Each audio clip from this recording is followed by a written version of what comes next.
Boa noite, pessoal. Mais uma edição do Rand Newscast. Hoje, ao vivo, com o líder da oposição, um dos nomes mais fortes da política aqui em Brasília, o senador Isalci Lucas.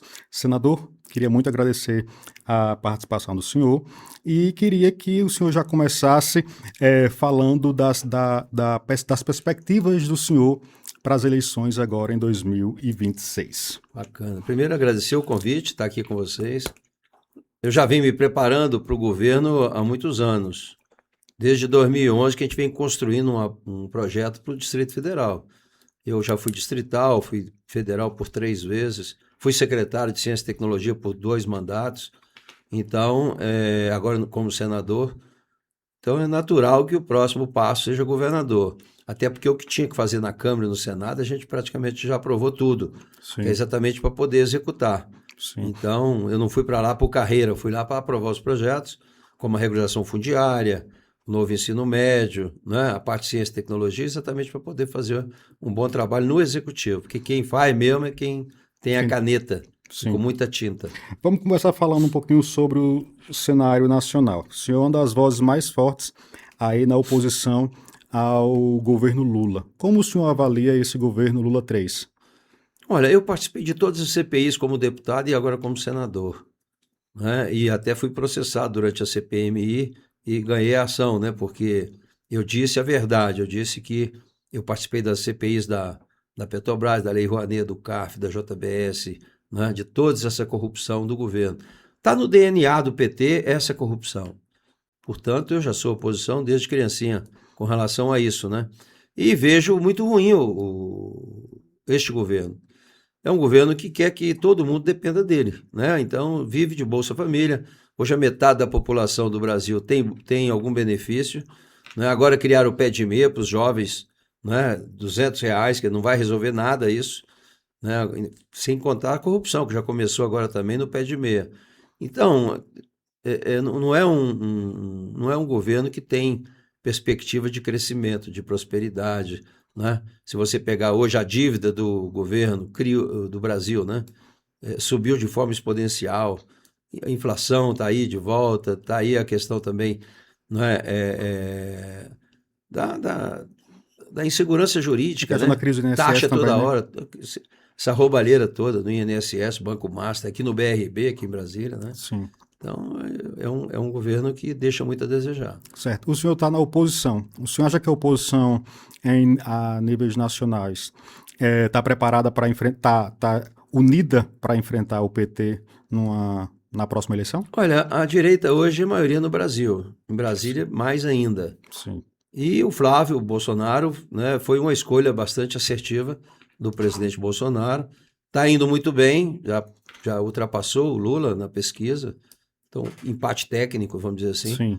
Mas tem muito para crescer. Eu tive a relação com ele, né, como senador durante esses 7 anos e sei da qualidade dele, né, em termos de articulação, em termos de competência mesmo, né, nos programas, nos projetos. Então, eu acho que ele vai fazer um governo melhor do que o do pai dele. Sim. Você acha que existe espaço aí para uma terceira via?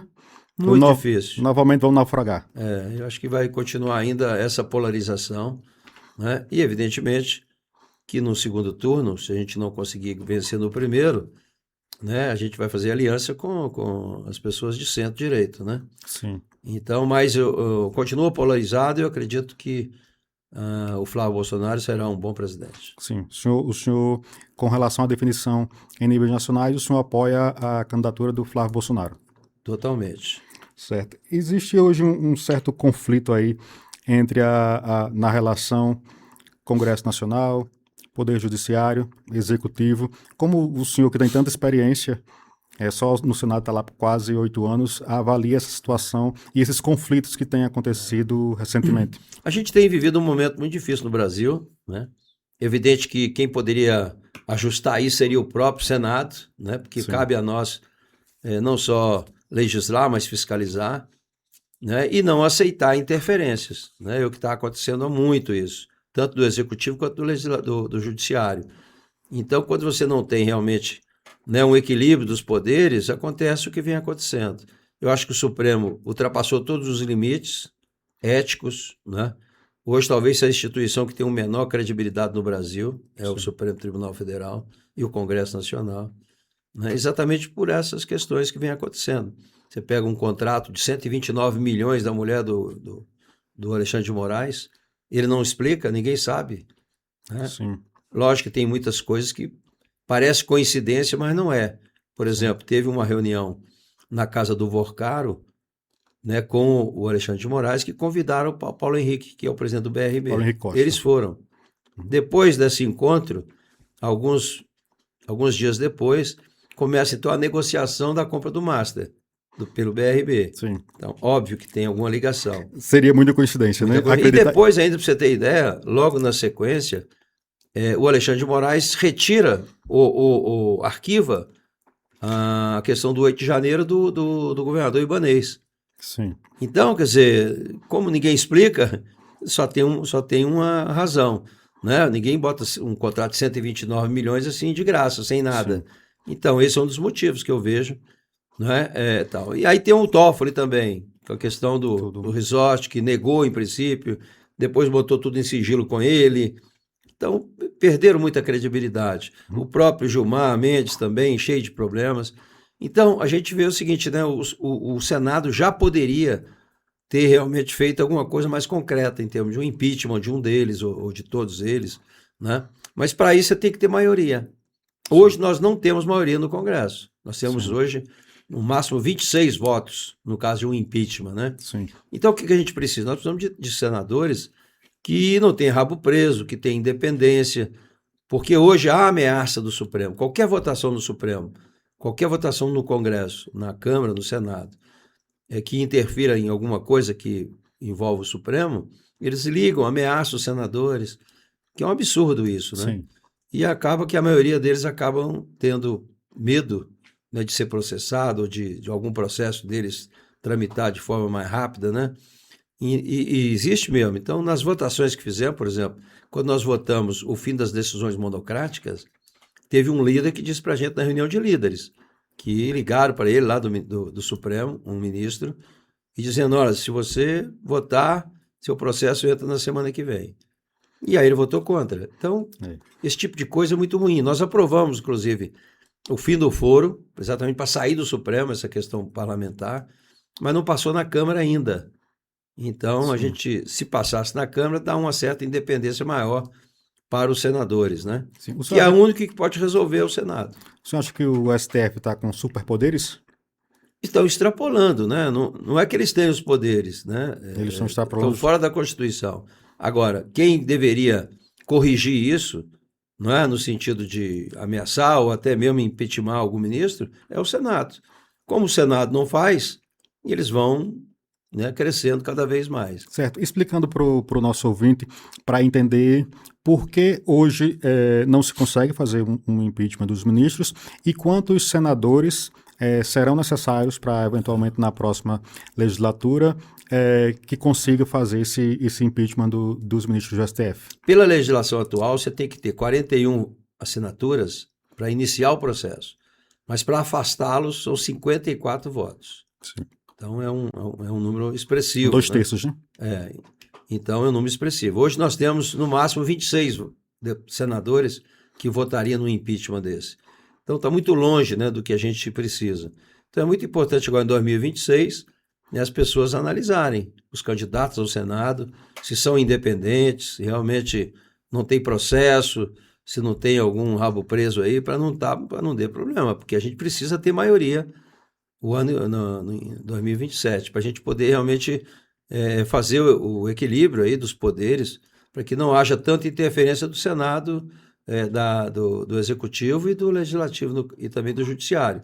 Então tem muita interferência que a gente precisa, com a nova eleição, com a maioria no Senado, vai ficar mais equilibrado, vamos dizer assim, né? Existe na oposição já uma perspectiva, o senhor disse que precisariam de 54 senadores.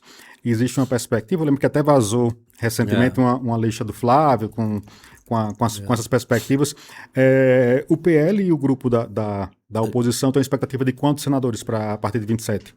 A gente precisa, no mínimo, 42, 41, né? Porque são 81, Pra... 41 já é um número razoável. Sim, Primeiro para eleger o presidente, sim. porque quando você elege o presidente, você conduz a casa e aí você pode fazer, né, muita coisa que não é feito hoje. Então, eu acredito que a gente vai conseguir fazer essa maioria, né? O PL está bem otimista com relação a isso, e também os demais partidos de direita, que acabam acompanhando a gente em muitas questões, né? Sim, Então é importante a gente fazer essa maioria. certo. Queria falar um pouquinho sobre a trajetória do senhor. O senhor, desde sempre, é um defensor da educação, né? E agora, como pré-candidato ao governo do DF, eu queria que o senhor explicasse para o nosso ouvinte as pautas que o senhor já defendeu na educação e como o senhor implementaria elas, eventualmente, num governo aqui no DF. Educação é o único instrumento de igualdade de oportunidade, de transformação das pessoas, é educação. Não tem outra forma que não seja educação. Então, educação tem que ser prioridade. Eu tive o privilégio, quando cheguei em Brasília em 70, de estudar em escola pública. Minha mãe era servente lá no Guará, na escola do ginásio do Guará, meu pai era vigia, mas eu estudei na escola pública. Naquela época, só entrava na universidade quem estudava em escola pública. Sim. E todo mundo, todos os jovens, saíam do ensino médio com uma profissão, né? Então isso acabou. E a gente vem perdendo muita qualidade da educação. Então hoje nós temos 3 grandes gargalos na educação. Primeiro, a educação infantil, Sim. que é a fase mais importante da pessoa, que é onde você tem um desenvolvimento cognitivo, coordenação motora, alfabetização. Então, a gente tem que universalizar o acesso às creches. Nós precisamos botar todas as crianças nas creches, né? Segundo, formação de professor. Esse é outro gargalo. Ninguém quer ser mais professor, porque realmente já não valoriza há muito tempo essa profissão. Então você não tem não só questão salarial, mas também infraestrutura. Você pega uma escola hoje que não tem esporte, não tem cultura, não tem internet, não tem tecnologia. Tem até uma questão da violência também nas escolas que aumentou bastante, né? Além da falta de respeito, da ética, né? Hoje ninguém respeita mais o professor. Então é muito difícil você encontrar hoje pessoas que queiram, não é, fazer o curso de pedagogia e ser professor. Então a gente tem que resgatar isso. E tem como fazer, né? Nós temos, por exemplo, aqui em Brasília, a Universidade do DF, que hoje é uma universidade que atende todo mundo, metade dos alunos não são nem daqui, Sim. E que a gente precisa transformar essa universidade em uma universidade corporativa do GDF, onde você vai poder colocar a metodologia que existe hoje na saúde, por exemplo. Hoje os alunos de medicina do DF, a partir do primeiro semestre já estão dentro dos hospitais. Então Sim. É evidente que na área de educação, os alunos também de lá teriam que ir para a sala de aula, né? Como Sim. Tinha antigamente o curso normal, para ter experiência prática. Então, esse é um gargalo que nós vamos ter que consertar. Nós vamos ter que valorizar os professores, né? E, ao mesmo tempo, dar infraestrutura adequada para dar uma educação de qualidade para todo mundo. E o outro grande problema é a educação profissional. Sim. Né? O mundo todo hoje desenvolvido, você tem 60% dos jovens fazendo curso técnico, né? E a gente não chegou a 11%. Então, o que acontece hoje? Apenas 22% dos alunos entram na faculdade. De cada 100, 22. 78 fica fora.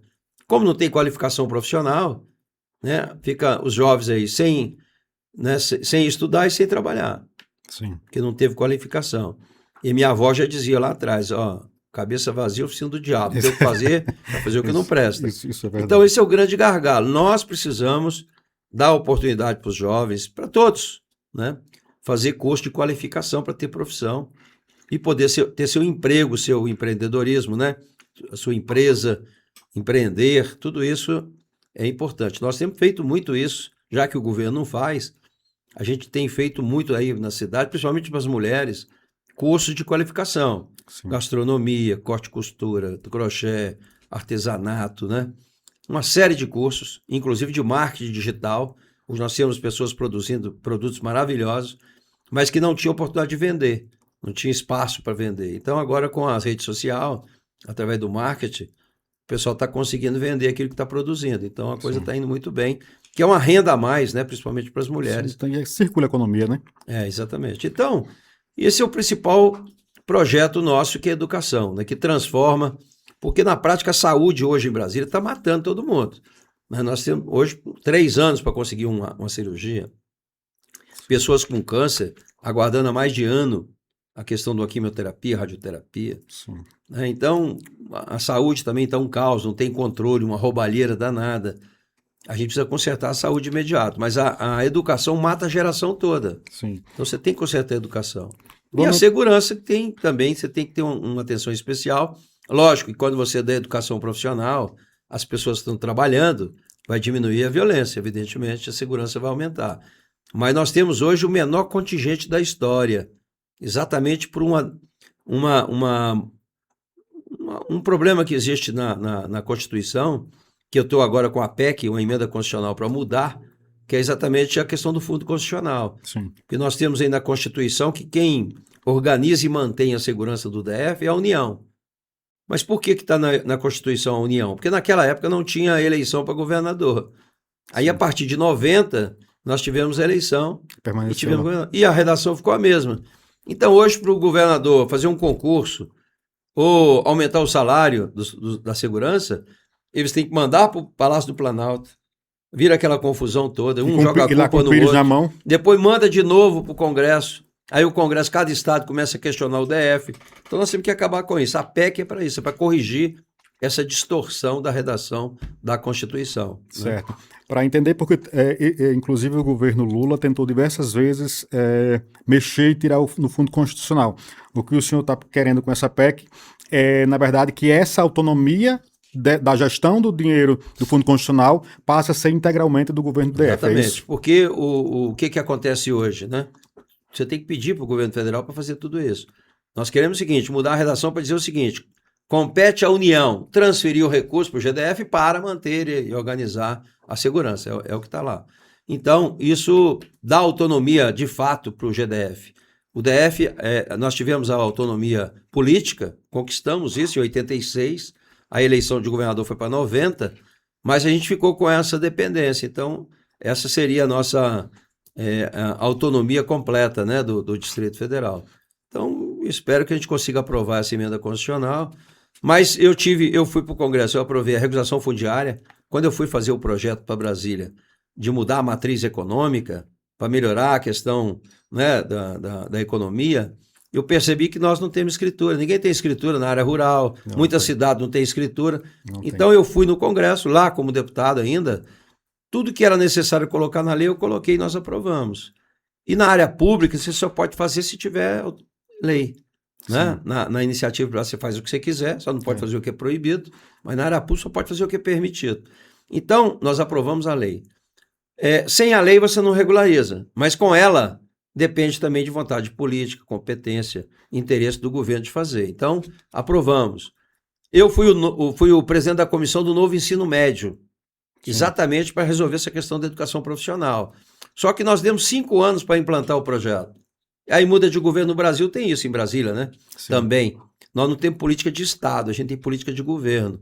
Política de Estado é aquela que tem continuidade, que você vai melhorando os projetos.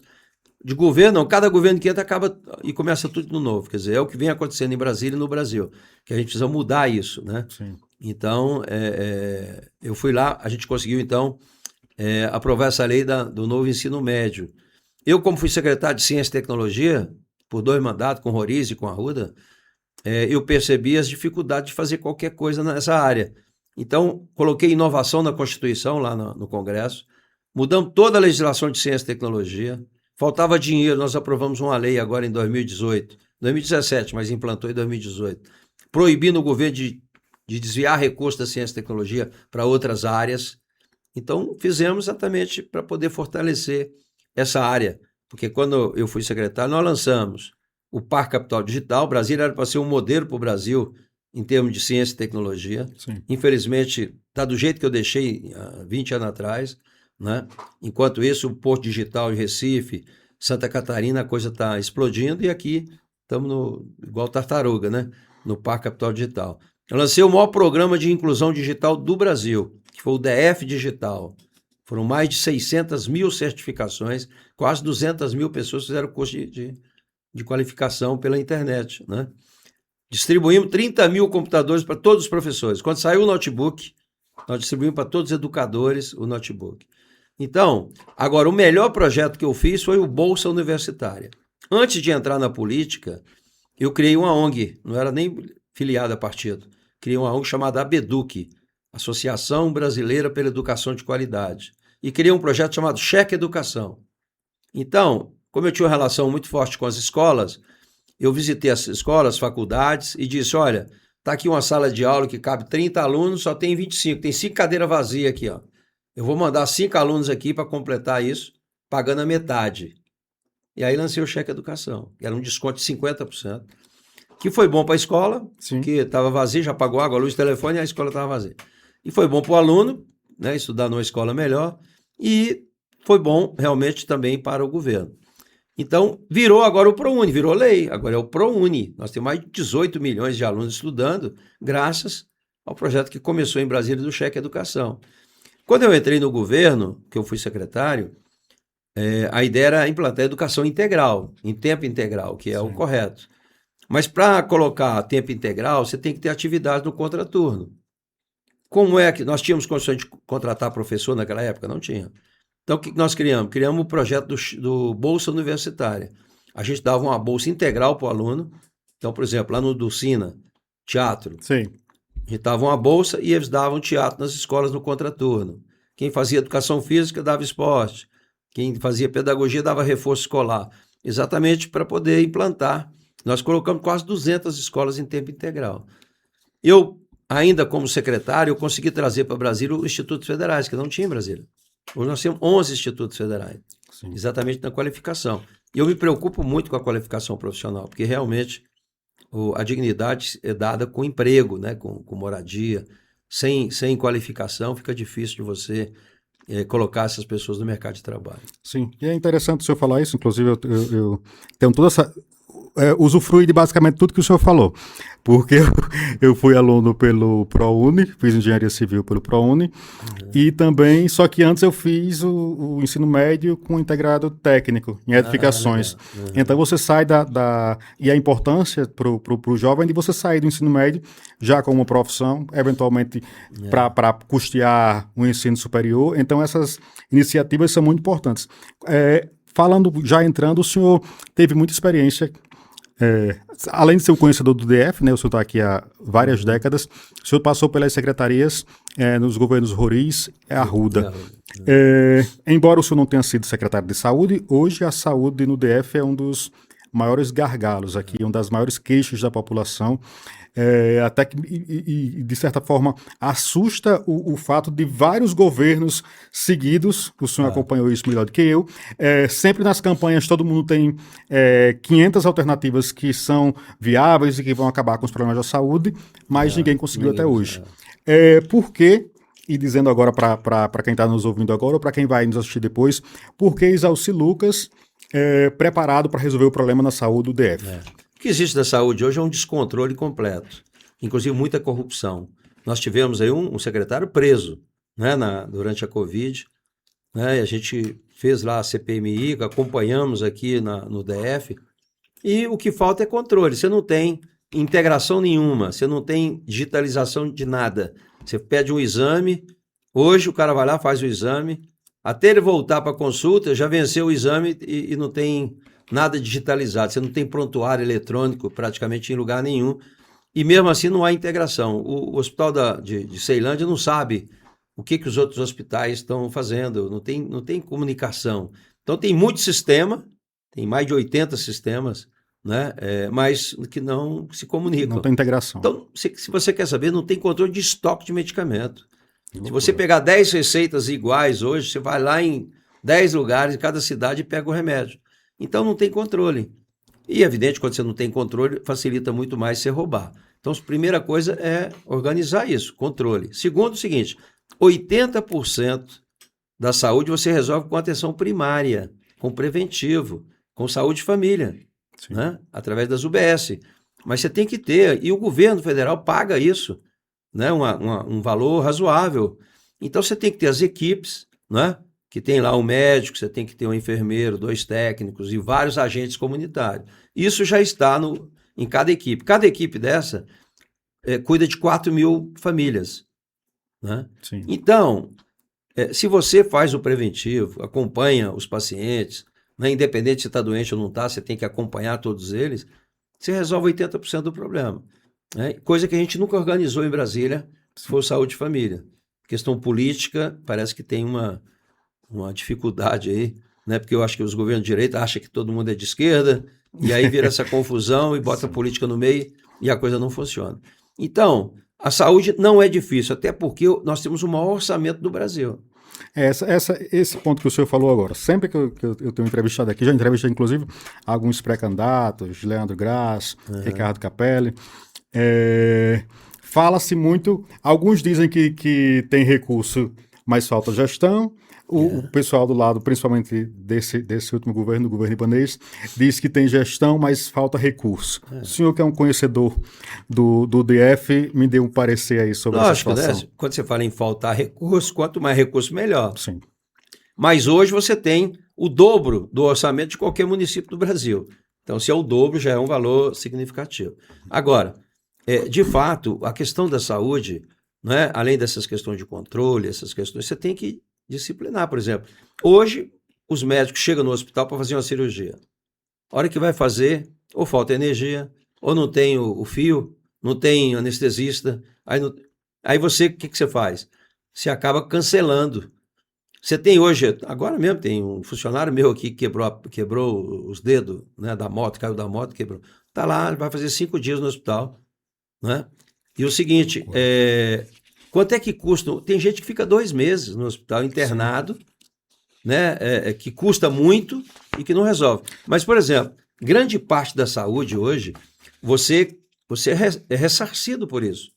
Eu, por exemplo, em 2017, eu fiz um levantamento no hospital de base. Se o hospital de base fizesse realmente o controle, né, eu fui contador de hospital, então eu conheço. Né? A parte mais importante é o controle. Então, por exemplo, a gente aumentaria a receita quase 400 milhões só no hospital de base, se tudo aquilo que foi feito se cobrasse do governo federal. Mas ninguém faz. Né? Como tem controle? Você vai lá em Planaltina hoje, nos agentes comunitários, estão com a prancheta, fazendo questionário com a caneta. Se fazia 20 anos atrás. Não, e aí bota na gaveta, ninguém digita nada, não tem controle de nada. Então, o que falta de fato é gestão. Agora, o recurso, quanto mais melhor, mas, por exemplo, nós botamos 120 milhões para o Hospital do Câncer, até hoje não fizeram. Nós botamos 3 bilhões para a saúde na época do Covid, nem prestação de conta eles fizeram, né? Ainda foi preso o secretário. Então, a saúde, eu diria que é falta de controle. A gente consegue resolver isso na transição, cara, em termos de controle. Sim. Hoje você tem sistemas maravilhosos funcionando. Apesar do sistema, mas o sistema do IGES também tem 100 milhões, eles pagaram no sistema do IGES, 100 milhões, pra você ver. E não fala com os demais, com a Secretaria de Não tem Saúde. integração. Não tem integração nenhuma. Então, para que serve isso? Né? Então, você tem hoje... E como o senhor avalia o IGES, senador? Não, hoje não funciona bem, né? Hoje... Esse modelo de gestão do IGES realizar as contratações, inclusive pegar uma parcela considerável do orçamento, o senhor acha que... Eu acho que da forma como... A concepção não era para ser desse jeito, era para ser diferente. Lógico que você tem muita limitação em termos de licitação, demora demais porque não tem controle. Sim. Então, por exemplo, se você não tem controle de estoque, né, de medicamento, como é que você vai... A hora que acaba que você vai fazer uma licitação? Não, você tem que ter toda uma programação, todo um controle. Olha, né... Aqui para você ter ideia, porque tem 2 tipos de controle, 3 tipos, mas um deles, por exemplo, primeiro que entra, primeiro que sai. Né? Sim, lógico, sim. Se eu comprei um medicamento, ele tem que ser o primeiro a sair, senão aí chega aqui que eles botam os antigos, vai lá para trás e eles botam e vai consumindo os últimos que entraram, né? O último a entrar, a primeira a sair que eles fazem. Sim. Aí depois vence tudo lá atrás, você perde milhões de recursos. Então, o controle é fundamental.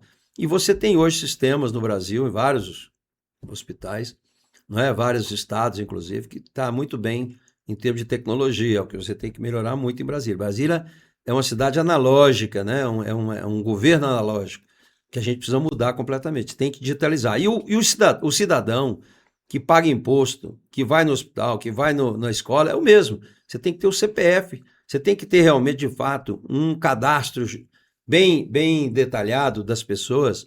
Por exemplo, outro dia eu estava vendo lá, uma senhora foi no hospital para fazer uma consulta ela era de Santa Luzia.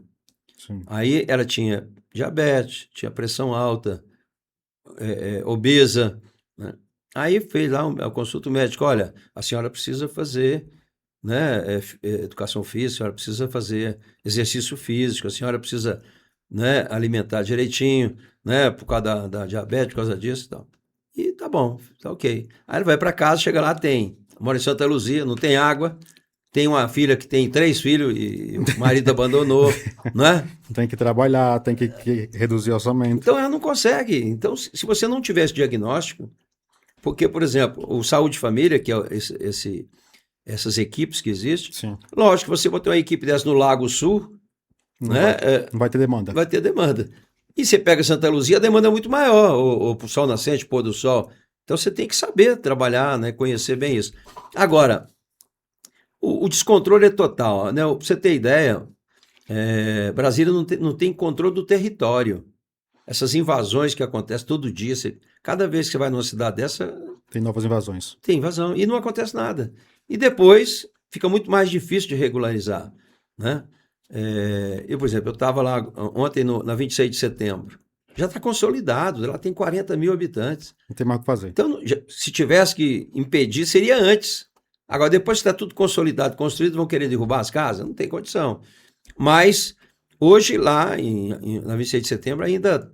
Mas eu já aprovei uma lei no Senado, vai fazer 2 anos ou 3 anos, né, desafetando aquela área que é uma área a gente fez a compensação ambiental, Sim. mas ali era flona, é flona. Então, eu aprovei no Senado, falta aprovar na Câmara. Né? Porque depois que você aprova a desafetação, que é o projeto, aí você entra na regularização. Porque hoje está tudo lá, só tem buraco, poeira. Por quê? Porque não está regularizado. Então, mas você pega, por exemplo, Pôr do Sol, Sol Nascente, São Sebastião, vários lugares, Mestre Damas, na prática não houve planejamento. Então agora as ruas são estreitas, você não tem como. Fica muito mais caro para consertar, para fazer águas pluviais, para você fazer, não é calçada, Infraestrutura básica tudo mesmo, com né? dificuldade. Então, por exemplo, Roriz construiu 9 cidades, mas planejou. Você pega Samambaia, por exemplo, hoje, é uma das cidades mais valorizadas. Sim. Por quê? Porque tem ruas largas, tem espaço para você colocar o que você quiser, né? Botar metrô, botar hospital, o que você quiser botar em Samambaia tem condição de fazer. Agora, onde não foi planejado, depois que o Roriz saiu, aí não teve planejamento. Aí veio Vicente Pires, né? Todo mundo loteou, fez condomínio, ninguém controlou nada. Depois vem Pôr do Sol, Pôr do Sol, Sol Nascente são 100 mil habitantes. Sim, gigantesco. Então, o que é isso? Falta de governo, falta de controle. Você acha que nós já não tivemos um governador que pensasse Brasília de forma estrutural, integrada depois de Roriz? Olha, sinceramente não. O Arruda fez muita obra, né? Eu reconheço que ele fez muita coisa como secretário e também como governador. Mas é o seguinte, é difícil, rapaz, eu fico impressionado do número de políticos que não sei o que eles fazem, mas ninguém pensa na cidade, ninguém pensa nas pessoas, né? Porque o governo existe para cuidar das pessoas. Sim. E hoje as pessoas parecem que não vale nada, né? Os caras estão matando aí por causa de R$10. Sim. Então, o que você tem que fazer? E é o que nós estamos construindo agora nesse último. Eu lancei, para você ter ideia, em 2011, o Movimento Brasília 100 anos, que era exatamente um planejamento para os próximos 50 anos. Depois lancei todos pelo DF, fazendo reuniões, cidade por cidade, segmento por segmento, todos pelo DF. Depois lancei, durante a pandemia, Repensar o DF. Fiz mais de 200 reuniões virtuais, ouvindo e tal, porque eu aprendi isso com o Roriz. O Roriz falava, olha, governar é você eleger prioridade depois de ouvir a população. Você tem que ouvir quem é que está lá na ponta, é que sabe, pô, onde é que está apertando, né? Então você tem que ouvir muito para você fazer o plano de governo. Então a gente vem fazendo já há algum tempo, né, esse planejamento. E eu vejo poucas pessoas preocupadas com essas coisas, né? Sim. Então eu estou fazendo agora o seguinte, cuidar das pessoas. Quem é essa pessoa que precisa ser cuidada? Começa no pré-natal. Você tem que ter política pública para que todas as mulheres grávidas tenham assistência, acompanhamento médico, boa alimentação, porque a criança vai nascer muito mais saudável. Sim. Então, você tem que investir nisso. É um investimento porque vai ter um custo menor depois. Muito menor. Depois você tem a primeira infância, que é onde você tem o desenvolvimento cognitivo, coordenação motora, alfabetização, coisa que não fazem hoje. O aluno carrega essa dificuldade a vida toda. Sim. Fundamental, ensino médio. Então, primeira infância, fundamental você ter creche para todo mundo, botar todo mundo na escola, né? E Aproveitar a cidade, porque nessa cidade você aprende tudo, cara. Sim. A creche também, além de ser excelente para a criança, também possibilita a mãe de eventualmente trabalhar, né? Então é uma questão, uma solução econômica também, né? Não só econômica, como social, porque na prática hoje tem criança cuidando de criança.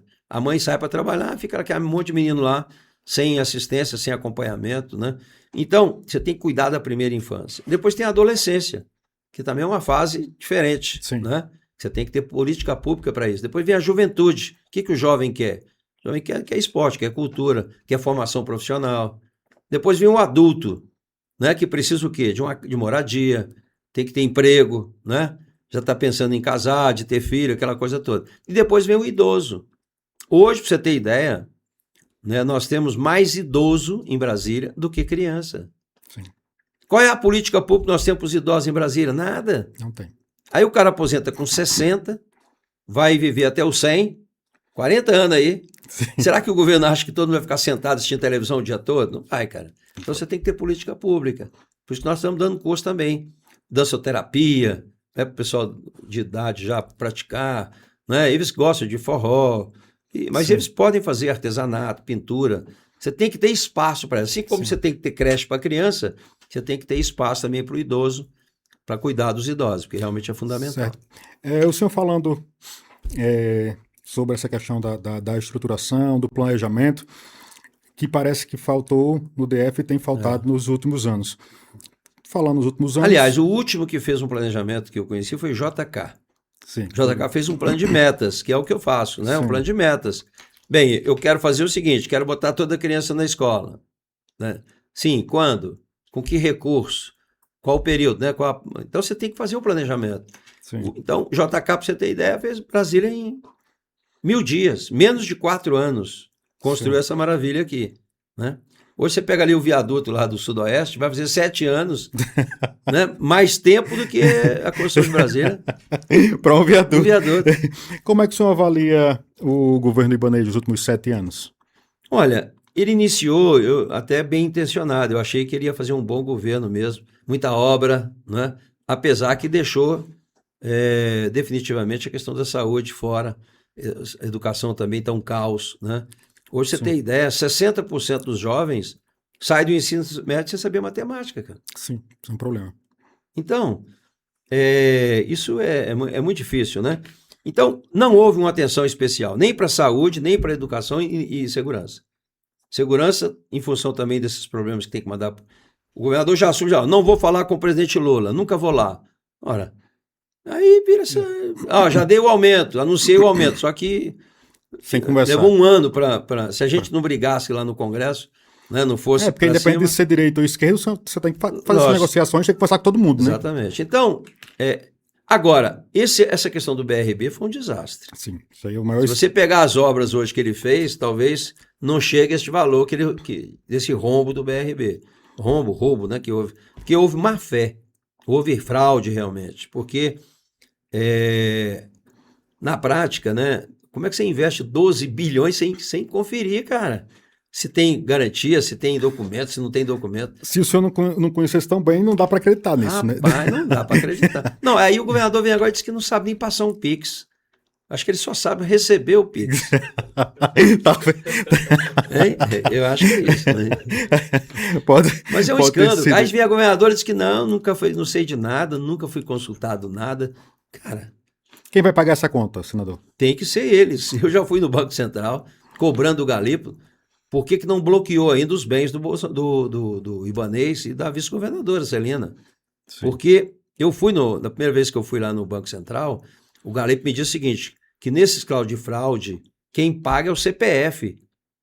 São gestores, então fica muito fácil aí. Eu vou lá, dou um rombo de 12 bilhões, e aí depois a população paga.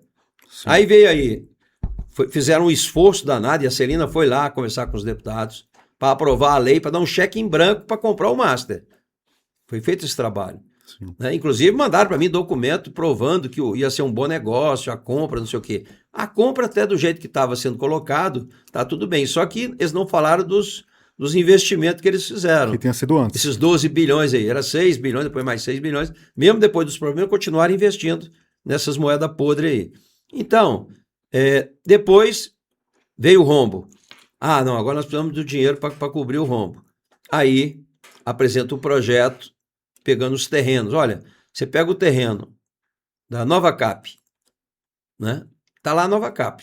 Depois, se venderem, depois vai ter que pagar aluguel, a vida toda pagando aluguel. Você tem da Caesb, da SEB, né? Sim. Você tem lá o Clube da Saúde, cara, dos servidores da saúde. Os caras botaram no projeto. O centro administrativo, que está na justiça há não sei quanto tempo, né?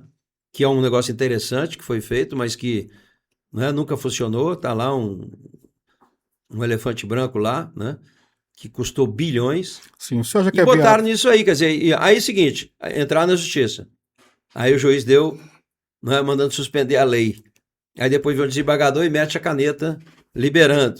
Aí depois sai outra decisão judicial proibindo a serrinha, porque a serrinha, essa área que tem aqui, é a área responsável para alimentar, né, hidricamente o lago nosso, o Lago Paranoá.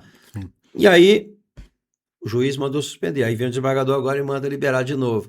Mas só isso já é suficiente para não ter credibilidade. Então, se o objetivo era criar um fundo, quem é que vai investir num fundo sabendo que tem essas confusões todas? É muito difícil. Então tá aí, olha. Amanhã, 31 de março, é o último dia para publicar o balanço. Eles já não publicaram o trimestre de setembro. Setembro não publicaram. Depois, dezembro, não publicaram. E agora, março, a lei determina a publicação. Se não houver aumento de capital, e não tem, porque não venderam nada, não conseguiram recurso, o Ibanez, na última saída dele lá, ele fez um pedido de empréstimo, que já tinham anunciado que não ia dar empréstimo nenhum. Então, o que vai acontecer agora? Se publicar o balanço amanhã, dia 31, vai ser um desastre, porque não tem, vai ser insolvente o banco. Certo. Se eventualmente, o Galípolo até falou que o BRB não tem problema de liquidez, mas se eventualmente essa situação se agravar e liquidarem o Banco do Brasil. Só tem duas opções, liquidação e federalização. Sim. De quem seria a culpa? Não, a culpa já é definitiva, do governador, principalmente, que ele que é o gestor de tudo isso. Você acha que o presidente do banco tinha autonomia para tocar esse negócio sem falar com o governador? Mais ainda, né, nas delações que foram feitas aí, nas documentações que foram apresentadas até agora, né, ficou claro, teve reunião sim com o governador. Por mais que eu entrei na reunião, mudo e saí calado. Conversa fiada, né? Ninguém chama o Vorcaro e o governador e o presidente do banco para falar de vinho, para falar de... Né, eles até gostam muito, mas... Né, o assunto foi outro. A pauta não definitivamente... A pauta foi como desviar esse recurso, que é muito dinheiro, cara. Sim, 12 bilhões é muito dinheiro. Senador, a minha pergunta. O senhor, conhecedor da política, dos meandros aí de como funcionam os poderes, o senhor acredita que realmente vai haver uma responsabilização nesse caso assim que é escabroso do Banco Master? Olha, me preocupa muito, porque, por exemplo, né, a Polícia Federal já solicitou ao STJ a busca e apreensão do governador Ibanez. Não foi autorizado. 4 vezes, inclusive. Não foi autorizado. Por quê? Influência política no judiciário. É o que está acontecendo no Supremo, acontece também no STJ. Agora saiu essa matéria, né? O desembargador que liberou... Tem 2 filhos. Tem 2 filhos. Mas se você for avaliar, pode ter certeza que vários desembargadores, vários conselheiros, tudo quanto a gente está dominado pela máquina. Né? Então, por exemplo, a mídia, se você pegar os blogs, quantos blogs tem em Brasília hoje? Eu vou botar lá 100. Todos recebem do governo, cara. E ninguém fala mal do governo, só fala coisa boa. Então, quer dizer, é um negócio...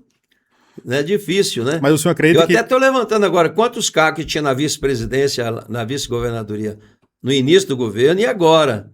Porque agora está todo mundo na vice-governadoria. Né? Agora deve ir para o governo, que agora virou governadora. Sim. Mas é coisa absurda. Eles usam a máquina assim na maior descaramento. Né? Que é dinheiro público, isso, né? Sim, mas o senhor acha que vai... CPI a gente já sabe que não vai rolar.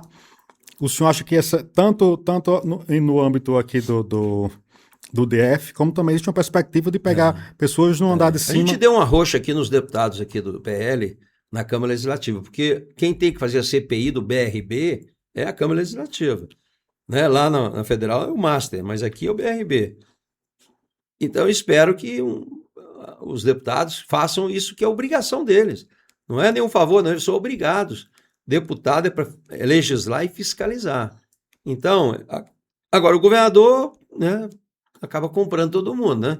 Também com um rombo desse tamanho, né, deve ter prometido, dado, né, campanha, dinheiro para campanha para todo mundo aí.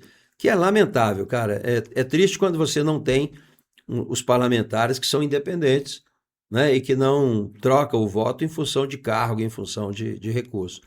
Mas eu não acredito muito a não ser, eu tenho uma esperança grande no ministro, no ministro André Mendonça. Sim. Como ele está também com essa questão do Banco Master, não é? A Polícia Federal, né, agora tem mais liberdade de trabalhar, porque saiu do TOFL, o TOFL tinha proibido. Né? Depois indicou os policiais. O que o TOFL fez foi absurdo, né? Não, ali não existe, né, cara? Acho que todo mundo é idiota, né? É igual o governador também, acho que todo mundo é idiota. Não sei fazer Pix, né?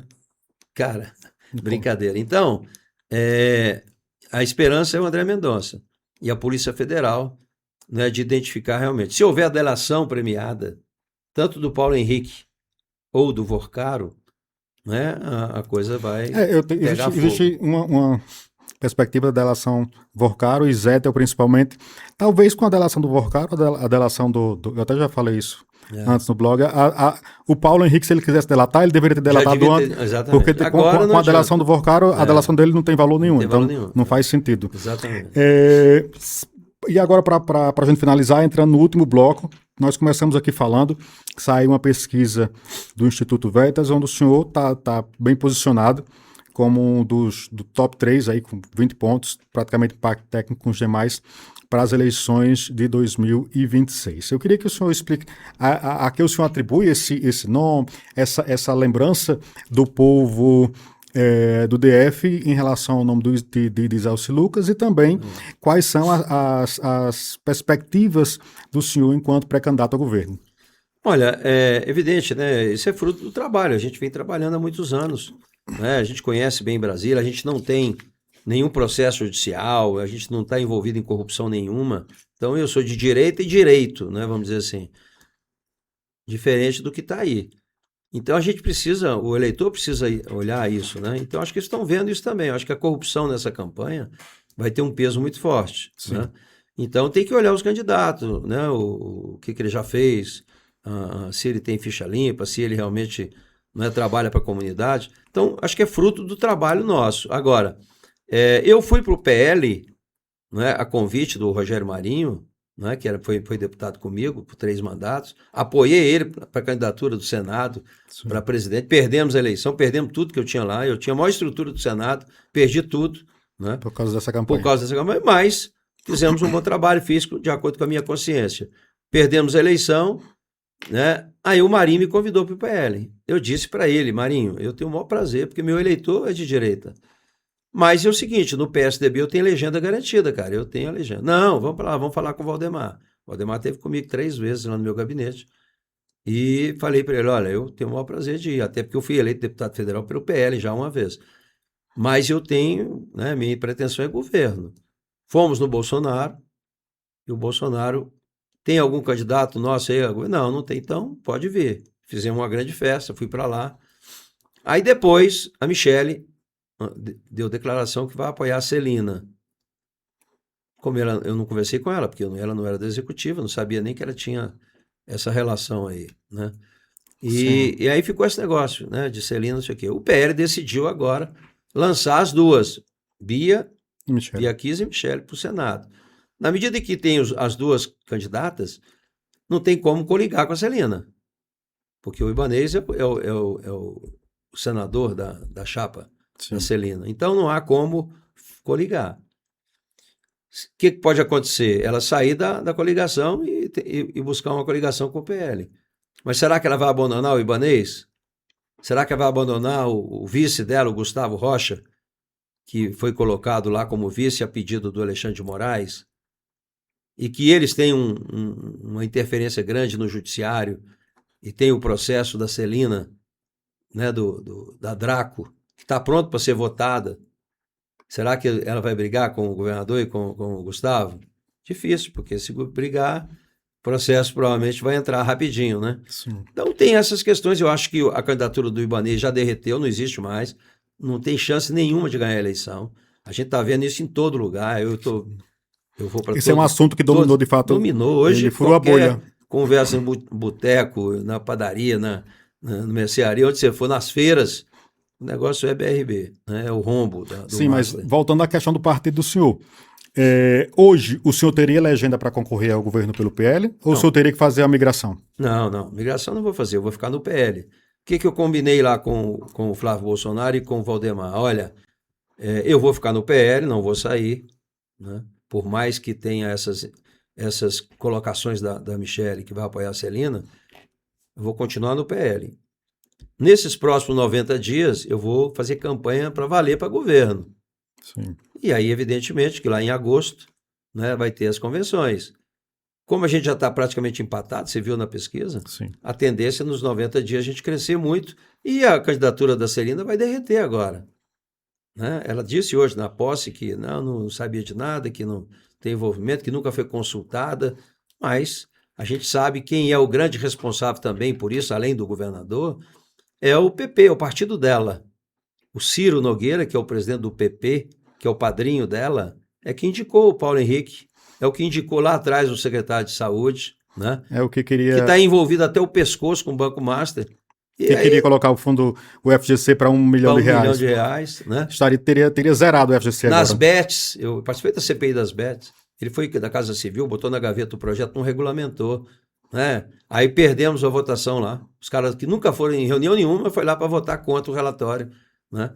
Então, fica difícil de acreditar que não tem nada a ver, né? Porque o Ciro tem um envolvimento muito grande com o Vorcaro e, consequentemente, com o GDF. Então, Certo. Então, a perspectiva do senhor é chegando em agosto, mostrando e seguindo nessa tendência que eu que a tenha candidatura do senhor é viável, isso. então que o PL embarque aí.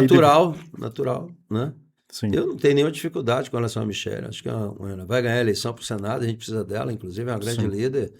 Mas você não pode misturar as coisas, né? Porque questão de partido é questão pessoal, amizade pessoal é outra. Nós não podemos colocar os interesses pessoais acima dos interesses da cidade. Sim. Não é possível, né, que a gente vai brigar para continuar o que está aí, ou até pior do que está aí. Então, eu acredito muito na minha candidatura ao governo. Sim. Senador, é isso. Queria lhe agradecer muito por ter participado aqui do nosso programa. Queria abrir o espaço aí para o senhor deixar algum recado para a população de Brasília que acompanhou o trabalho do senhor no Senado nos últimos 7 anos e que agora vai acompanhar.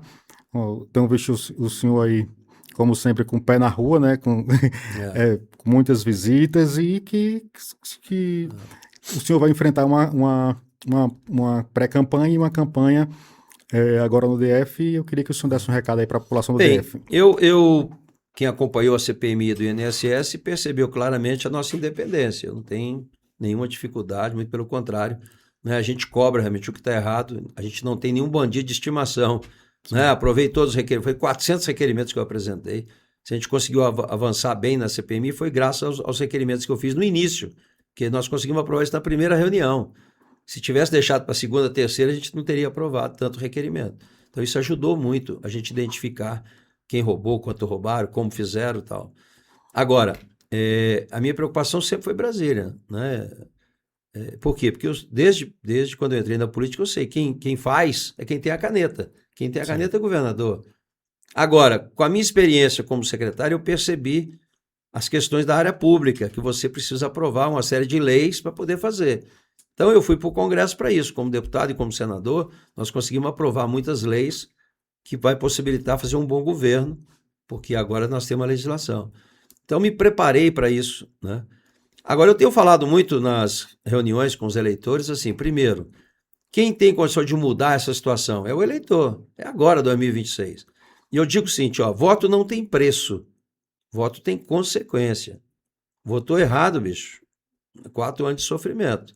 Porque é muito normal agora, e pode escrever isso aí, o Ibanez vai botar muito dinheiro, até porque ele saiu trilionário do governo. Ele vai botar muito dinheiro na campanha. Então, ele chega lá para a Dona Maria e diz, Dona Maria, contrata aí 5 mil pessoas aí, vou pagar R$1.000 para os 45 dias. Ela contrata. E essas pessoas que são contratadas se sentem na obrigação de votar no cara. Aí, contrata lá 100 mil pessoas, cara. O cara tem dinheiro para isso, né? Até porque o dinheiro é fácil, não é dele, né? Então a gente tem que ter esse cuidado. Eu até tenho falado nas reuniões, gente, olha, quando vier aqui oferecendo dinheiro para trabalhar, aceite. Mas na hora de votar, vota em outro, cara. Não vota nesse cara, porque está comprando seu voto. Sim. E eu digo, o voto não tem preço. E dito também, muita gente fala, não quero saber de política, só tem corrupto, eu não quero mexer com isso. Eu tenho falado, olha, quem não gosta de política vai ser governado por quem gosta. Então, alguém vai decidir por você, se você não participar. Então, a decisão vai ser tomada, né? Então... vai acontecer, né? Então, o eleitor precisa estar atento a isso. Buscar informação, quem é o candidato, o que ele já fez na vida. Ele está na política para se dar bem ou para servir, né? Você tem que saber dessas coisas. Então, você acaba votando, reelegendo pessoas que estão aí, né, dificultando e, né, dando prejuízo, roubando, prejudicando a população, e vota nos caras. Então, você tem que identificar. Então, a minha fala para o eleitor é essa, né? Fique atentos, né? Brasília era para ser um modelo para o Brasil, era para ser, assim, uma coisa maravilhosa, né? Mas, infelizmente, nós temos hoje uma educação péssima, uma saúde horrível, a saúde nossa está na UTI, a segurança com o menor contingente da história. Então, a área social, eu fico imaginando, se não fosse as igrejas, se não fosse o terceiro setor, que vem fazendo um trabalho espetacular, essa população, coitadas, estaria sofrendo muito mais, né? Sim. Então é isso, a melhora da nossa cidade está na mão de cada um de vocês. É isso. Então, senador, mais uma vez, muito obrigado pela participação do senhor. Eu agradeço, hein? E até mais, uma boa pré-campanha, uma boa campanha aqui para o senhor. Obrigado. No DF. Muito obrigado. Vem às 19 horas. Um abraço.